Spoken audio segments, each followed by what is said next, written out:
Have you ever noticed how the world applauds ambition right up until the moment you actually start pursuing it? The moment your dreams grow bigger than people's comfort zones, they begin to shrink your confidence with doubt, criticism, or fear disguised as advice. But here's the truth: your vision was given to you, not to them. And the worst thing you can do with a gift that powerful is apologize for it. When you carry a vision, you carry something that doesn't belong to the crowd. It's not up for committee votes, not up for mass approval, not waiting for the world to nod before it moves through you. A real vision feels like a rhythm that only you can hear.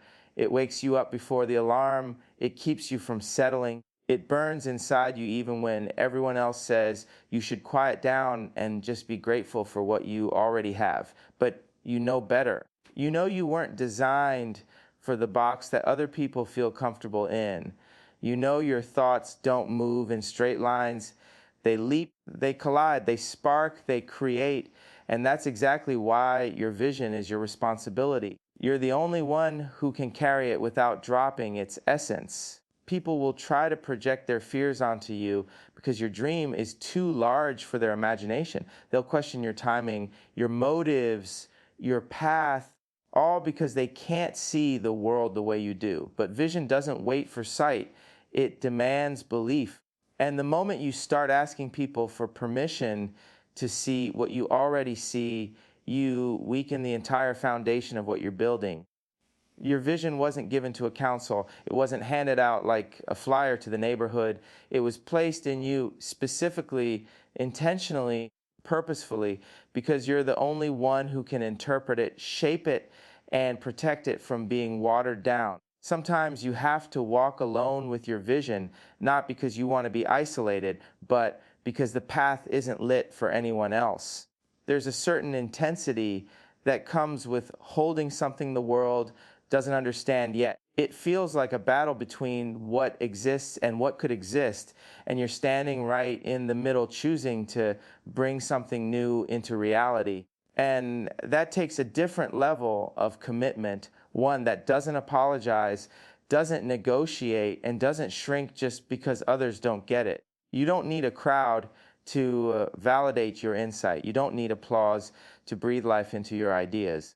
You don't need approval to build what you see when you close your eyes. You just need that fire that tells you, this is mine to do.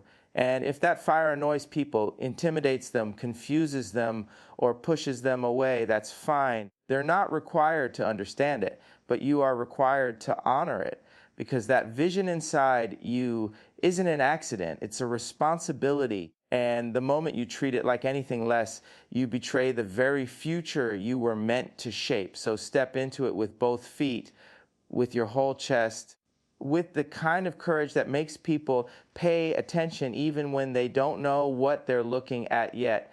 Own the responsibility, own the calling, own the vision, because if it belongs to you, then it's yours to carry unapologetically.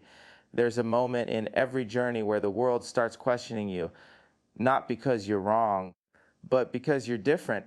And the first thing people try to push you into is an apology for wanting more, an apology for pushing boundaries, an apology for daring to say out loud what they only whisper to themselves when nobody's around. But the second you apologize for the intensity of your vision, you create a crack in your foundation.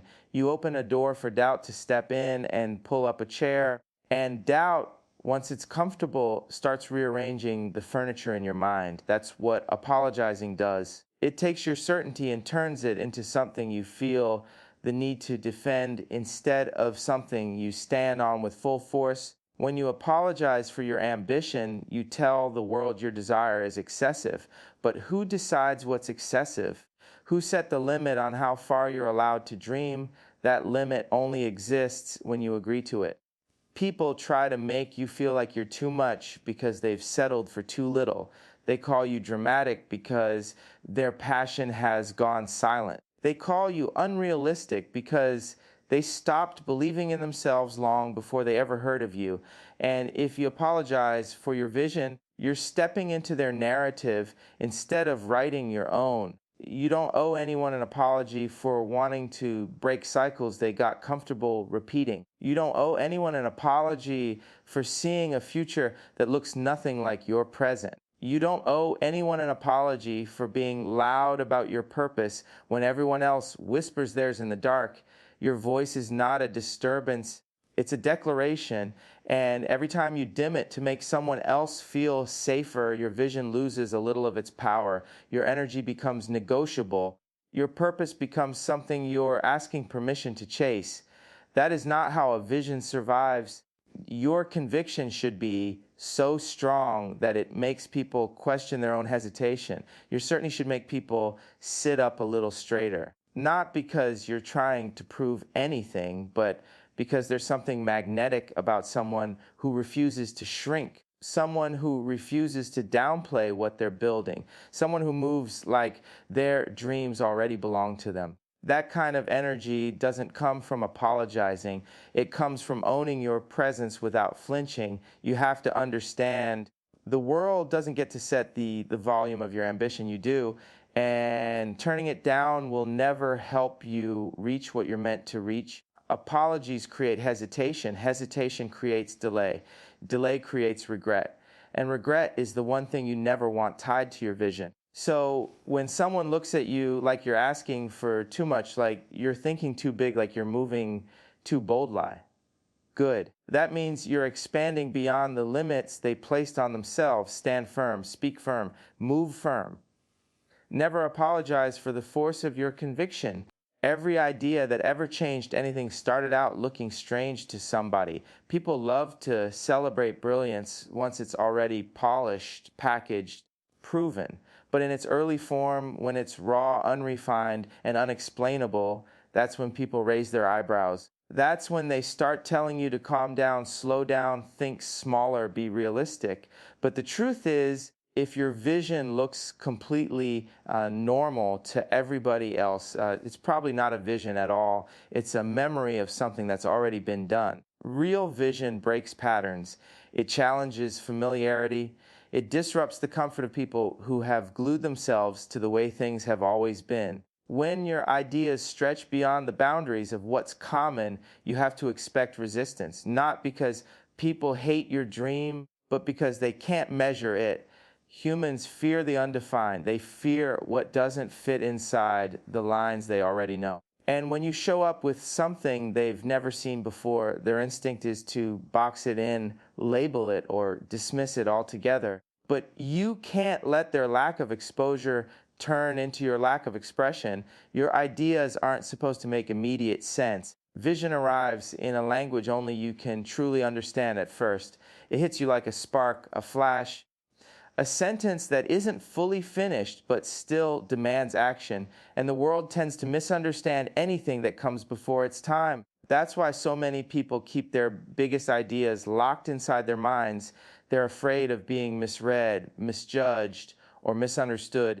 But being misunderstood is not a sign you're wrong, it's a sign you're early. People will call your ideas unrealistic because they're basing their assumptions on what they've already seen. But the future doesn't come from what already exists. It comes from the imagination of those willing to believe in the unseen. So when someone tells you, I don't get it, understand that they're not supposed to. Not yet. They don't have the vantage point you do. They're standing on ground level while your vision is coming from a higher floor. They can't see what you see because they're not meant to see it at your stage of the journey. And here's the part most people never talk about. Being misunderstood can feel lonely. It can feel like you're speaking in a frequency the world hasn't tuned into yet. But that frequency is exactly what separates the creators from the followers. The ones who keep going even when the crowd is confused are the ones who eventually redefine the entire landscape. If you spend your energy trying to make everyone understand you, you'll water down the very thing that makes your vision powerful. You'll trade originality for acceptance. And that's a trade that never pays off. Your job is not to convince people that your vision is valid. Your job is to bring it to life so clearly, so boldly, So unapologetically, that one day the same people who doubted it will point at it and say, I always knew. Let them misunderstand. Let them question. Let them talk. Your vision doesn't need to be understood, it needs to be realized. Comfort is the quiet enemy of every vision. People don't talk about that enough. Comfort is subtle, gentle, deceptively warm. It feels safe, it feels predictable, it feels like a place you could stay forever. But that's the problem. Comfort convinces you that good enough is the same as destiny. And when your vision calls you forward, it's not whispering you into comfort, it's pulling you into something bigger, louder, sharper, and more demanding than anything familiar could ever offer. Vision doesn't respect comfort. It confronts it, it shakes it, exposes it, and pushes you toward a version of yourself that comfort would never dare to introduce you to. You can always tell when someone is standing on the edge of their next level, because that's the moment when everything around them tries to tighten up. People start telling them to be careful, to slow down, to think things through. Fear starts sneaking in through the cracks, dressed up like logic, pretending it's protecting them. But vision isn't here to protect you from the unknown. Vision is here to push you into the unknown until the unknown becomes the standard. That's why the path feels tense. That's why you feel pressure. Pressure is the sign that you're expanding, and expansion never happens in comfort. When you chase a vision, you'll feel friction, internal and external. Internally, you start battling every insecurity you thought you had buried. Externally, people begin reacting to your movement like you're shaking the ground they're standing on. But that's the truth, you are shaking the ground. Vision has a vibration to it. It disrupts patterns. It forces people to reevaluate what they believe is possible. And not everybody likes being forced into self-reflection. Some people will label your ambition as arrogance because it reminds them of the chances they didn't take. Some will call you reckless because they've never stepped outside the borders of their own comfort. But you're not responsible for their comfort. You're responsible for your calling. You can't grow if you're always trying to stay comfortable, and you can't fulfill a vision if you're always trying to stay agreeable. Vision requires a boldness that comfort cannot support. It demands that you move even when the ground feels unstable. It asks you to trust the path even when it feels like there's nothing beneath your feet. And the crazy part is, once you take that step, once you push through the discomfort, that space that once scared you becomes the new normal. That's how elevation works. The same place that once intimidated you becomes the place you stand confidently, because you refuse to bow to comfort when your vision asks for courage. People might call you intense, dramatic, or obsessive when you choose the discomfort required to grow. Let them. They're speaking from the limitations of their world, not yours. What feels risky to them is necessary for you. What feels like too much for them is the bare minimum for your purpose. You don't get to revolutionize anything by staying calm and cozy. So let the comfort crumble, let the fear get loud, let the pressure rise, because that's how you know your vision is alive and moving. Step toward the discomfort, because that's where your evolution waits.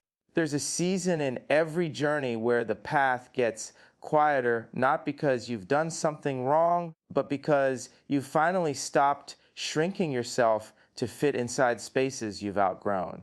When you start honoring your vision without apology, without softening it, without diluting it to make other people comfortable, something shifts. The room changes, the energy changes. And yes, some people start drifting away. It's not always dramatic. Sometimes it's subtle, a slow fading, a quiet distancing. But that space that opens up around you isn't a punishment, it's preparation. Growth moves you into higher ground, and not everyone is equipped to climb with you. People are often attached to the version of you that made them feel safe, the version that was predictable, manageable, familiar. The moment you step into a version of yourself that's bigger, bolder, and more aligned with your future than your past, they don't always recognize you. And instead of trying to understand the evolution, they react by stepping back. But that distance isn't rejection, it's clarity. It's the process of letting go of what can't survive at your next altitude. Elevation always exposes alignment. You'll notice some people only understood you when you were explaining yourself. They only supported you when your dreams were small enough to fit inside their frame. They only clapped when your ambition didn't challenge their insecurity. But once you start walking with conviction, without waiting for permission, without apologizing for the size of your vision, you start to vibrate at a frequency that not everyone is meant to hear. And that's okay. You're not losing people, you're losing limits. There's a loneliness that comes with growth that people don't prepare you for. A silence, a stillness, a sense that the world is rearranging itself around you. But that loneliness is not empty, it's sacred. It's the space where your real identity takes shape, where your true voice gets loud, where your purpose becomes undeniable. It's in those quiet seasons that you realize you never needed the crowd, you needed the clarity.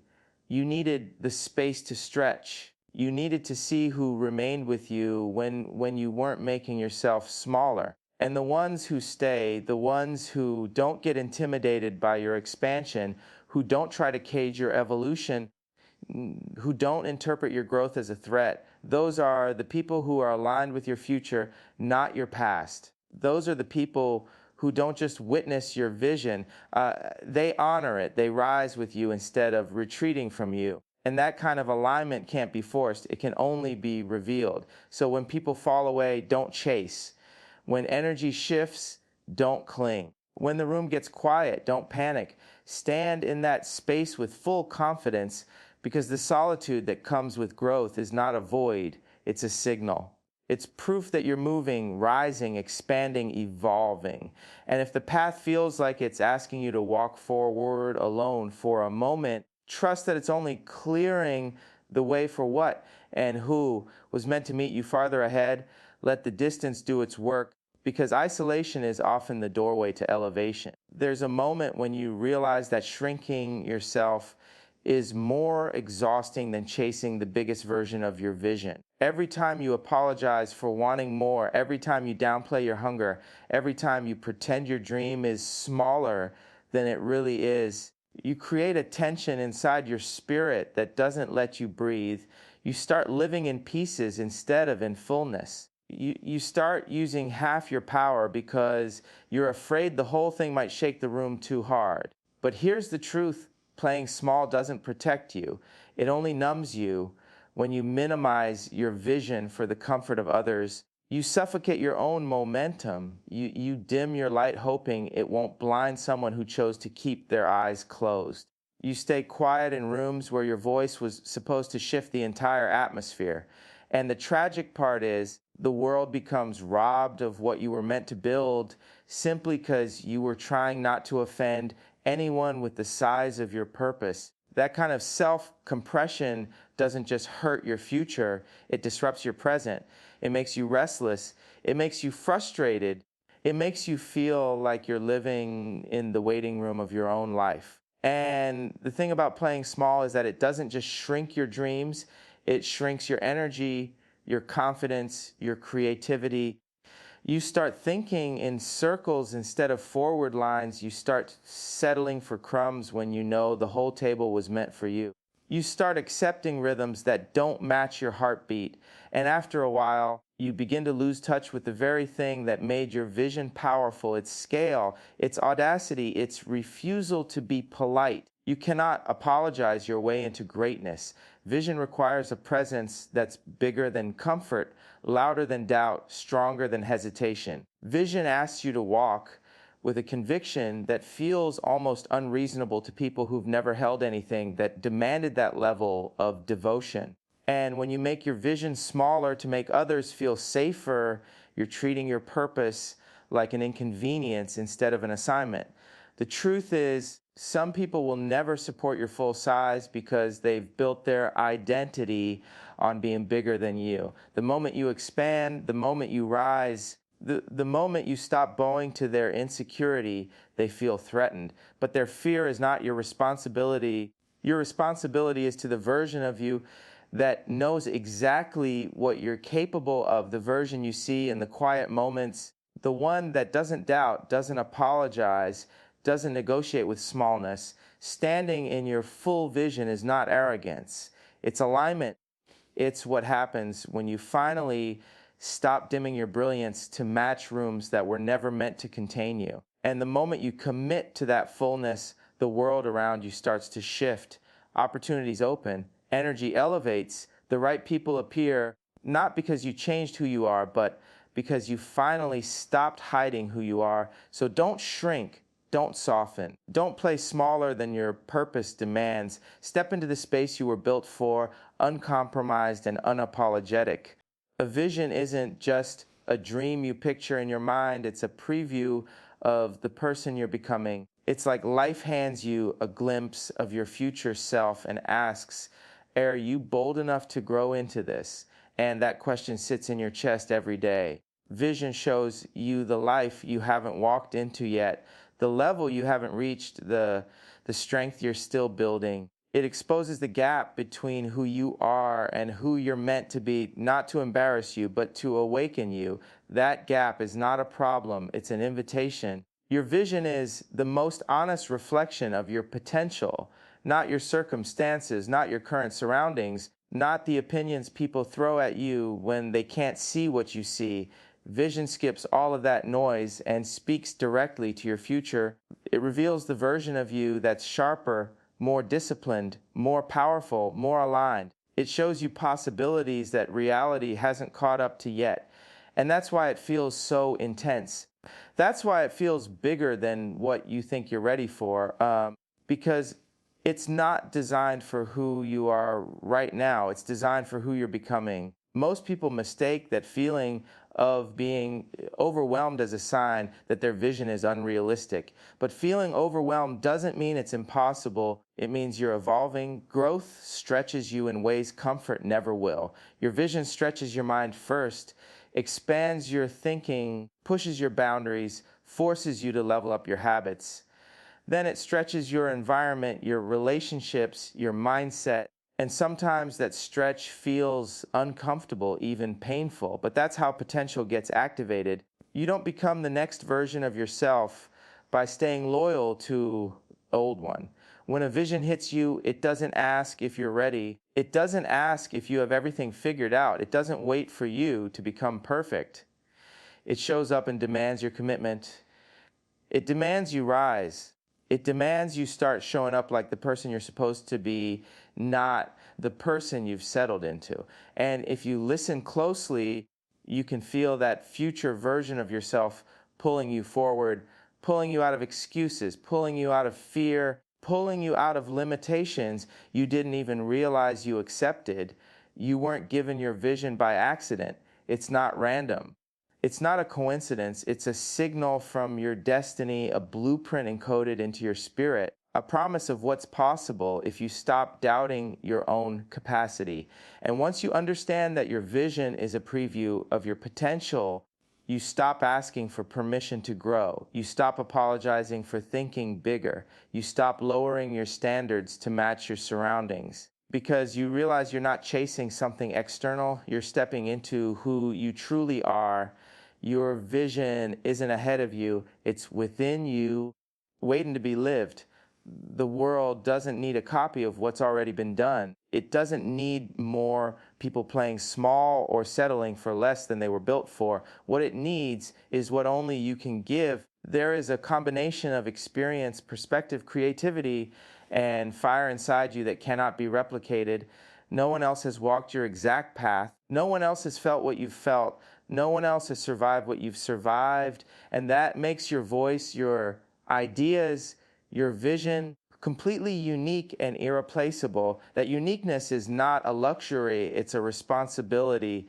It's why you were given this spark in the first place. Too often, people look around and think they need to fit in to matter. They think their ideas need to mirror someone else's success. Their creativity needs to copy what's already popular. Their actions need to follow the crowd. That's a trap, because the moment you try to replicate someone else's rhythm, you strip your vision of its power. You turn originality into imitation. You reduce the fire that burns inside you to a flicker. And the world doesn't need a flicker. It needs a blaze that can't be ignored. The truth is, your perspective matters because it's yours. The insights you've gained through struggle, triumph, and relentless pursuit of more are yours. Nobody else can feel the weight of your victories, the lessons of your failures, the hunger that drives you when no one is watching. And that's what gives your vision gravity. That's what makes it magnetic. People are drawn to authenticity, to brilliance that comes from experience that can't be copied, and to energy that refuses to be faked. Your vision carries that energy because it is entirely yours. And don't confuse uniqueness with isolation. Being the one who carries something the world hasn't seen yet doesn't mean you're alone. It means you're leading. It means you're creating space for ideas and possibilities that haven't existed before. And when you honor that, when you fully embrace the fact that the world needs what only you can create, doors start to open, connections start to form, the right opportunities arrive, not because you're following trends, not because you're copying others, but because you are faithfully delivering the version of yourself that the world hasn't had access to before. Your vision doesn't belong to anyone else. You weren't put here to be a footnote in someone else's story. You were put here to carve your own chapter, to leave a mark that only you could leave, to speak in a language that no one else can speak. And the moment you try to dilute that, to apologize for it, to make it smaller so it fits in someone else's expectations, you're depriving the world of something essential. You're depriving the people who need your voice, your creativity, your insight, your leadership. So embrace it fully. Stand in the power of your perspective. Build what only you can build. Speak what only you can speak. Create what only you can create. Because the world is waiting for the part of you that nobody else can give. Confidence is not something you wear to impress people. It's something you carry because you know the weight of what you were given. People confuse confidence with arrogance because they haven't seen someone fully own their purpose before. Confidence isn't about shouting louder than everyone else. It's about holding your space without apology. It's about knowing the value of your vision and refusing to let anyone devalue it. When you stand in your confidence, you're not competing with anyone. You're simply aligning with the truth of who you are and the calling you were given. Owning your vision is ownership of your life. Every idea, every dream, every impulse that pushes you forward is yours to cultivate. And when you own it, you stop shrinking for other people's comfort. You stop softening your edges to fit in rooms that were never designed for your magnitude. You stop apologizing for the size of your purpose. That is what true confidence looks like: quiet, unwavering, and unapologetic. Confidence is not something that asks for permission. It simply exists, and in its presence, the world begins to notice. When you hesitate to claim your space, when you dilute your voice, when you second guess your vision, that's when the world steps in to define you. Other people's fear becomes your cage, their doubt becomes your chain, and their smallness becomes the lens through which you see yourself. But confidence breaks all of that. It refuses to let anyone else dictate your limits. It refuses to allow external opinions to reshape the size of your dreams. Confidence says, I know what I was made for. I know what I can do. I don't need you to validate it. And this kind of confidence is magnetic. People are drawn to it because it's rooted in authenticity. It's not built on comparison or ego. It's built on understanding and accepting the truth of your own capacity. The more you own your vision, the more others are inspired to own theirs. Confidence is contagious. When you refuse to apologize for the energy, the creativity, and the ambition that flows through you, you give others permission to rise to their own potential without fear. You show them what's possible when someone stops negotiating with their greatness. But confidence is not static. It's not just a feeling, it's a practice. It's what you do when people doubt you, when doors close, when the noise gets loud. It's what you do when every part of the world tells you to tone it down, stop dreaming, or settle. That's when confidence reveals itself, not in comfort, but in challenge. It's in showing up fully, even when you know the room isn't ready for you. It's in stepping into your calling boldly, fully, unapologetically. Owning your vision is owning yourself, your life, and your impact. Stand in it fully, without hesitation, without doubt, without apology. Because confidence is not arrogance, it is ownership. When you decide to stand firm in your vision, something happens that goes far beyond your own life. People notice, not because you're trying to impress them, not because you're seeking validation, but because there's an energy in someone who refuses to apologize for their dreams that can't be ignored. That energy is contagious. It stirs something in the hearts of others. It challenges the comfort zones of everyone around you, and it opens doors in people's minds they didn't even know were closed. When you rise unapologetically, you give others permission to rise too. You show them that they don't have to shrink to fit in. You show them that ambition isn't a crime, that boldness isn't arrogance, and that chasing something greater is not a sin. It's a responsibility. Most people live their lives adjusting to the expectations of others. They tone down their voice, hide their brilliance, and settle for mediocrity because someone else told them it was safer. And when they see someone refusing to play small, refusing to soften their edges, refusing to apologize for their vision, it shakes them. It makes them uncomfortable, but in that discomfort, a seed is planted. They begin to question why they've been limiting themselves. They begin to feel the pull of their own potential. And that is the true power of standing firm in your vision. It doesn't just move you forward, it moves entire communities forward by example. When you stop apologizing for wanting more, for dreaming bigger, for stepping into your purpose fully, you create a ripple effect. People start seeing that it's possible to live life differently. They see that fear doesn't have to dominate decisions, that societal limits can be broken, and that greatness isn't reserved for a chosen few. It's reserved for those brave enough to own it. And they start following that example in their own ways, reshaping their own paths, reclaiming their own power, and refusing to settle for what they've been told is enough. But influencing others through your vision doesn't mean you compromise yours to please them. In fact, the opposite is true. You lead by clarity, by conviction, and by consistency. Every time you honor your vision without apology, every time you act boldly in alignment with your purpose, you're sending a message without speaking a word. The world can rise higher. But only if we stop apologizing for what we were born to create. The more you hold that space, the more people feel it around them. And that influence is subtle, undeniable, and powerful, more than any words you could speak. This is why it's not enough to chase a vision quietly, to hide it, or to apologize for it when it demands attention. True leadership, true inspiration comes when you live your life so fully aligned with your purpose that others can't help but see it, feel it, and be moved by it. You become a lighthouse in a world that's too often dimmed by doubt, fear, and compromise. Stand unapologetically, stand boldly. Stand in the fullness of your vision, because when you do, you inspire others to rise. So never apologize for your vision, never shrink it, never dilute it, and never let the fears of others rewrite the destiny meant for you. Stand tall in the dreams that wake you up at night. Stand firm in the ideas that make your heart race. Because the world doesn't change when people apologize for their vision. It changes when people pursue it without hesitation. And today, that person is you.